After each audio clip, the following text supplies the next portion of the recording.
Matinding init ang naranasan kahapon sa Metro Manila na pinakamataas sa ngayon. Nakatutok si Von Aquino.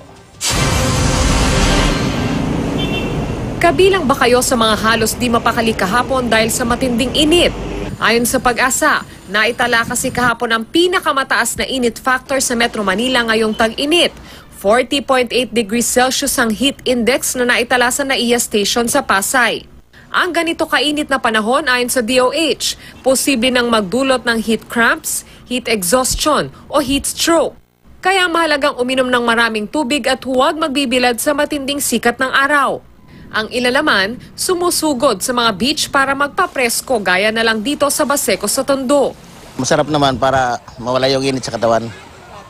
Pero di mo ba kayo nangangati sa tubig? Hindi naman po, nangangati. Okay lang naman. Yun nga lang matagal nang bawal ang paglangoy rito dahil sa maruming tubig. May mga nag-iikot na health workers para magpaalala sa mga tao pero napaalis talaga sila ng mga pulis dito. Kaso minsan matitigas yung ulo nito. Pag alis ng mga pulis, darating na naman, maliligo na naman sila. Sinasabi nilang bawal pero kahit bawal napipilitan pa rin maligo dahil mainit ang panahon niya yun.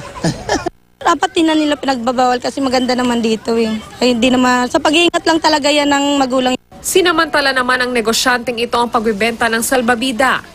Ang Barangay Baseco, wala na ring magawa kundi makiusap na lang sa mga naliligo na magdala sana ng sariling basurahan at huwag kung saan-saan magtatapon ng basura.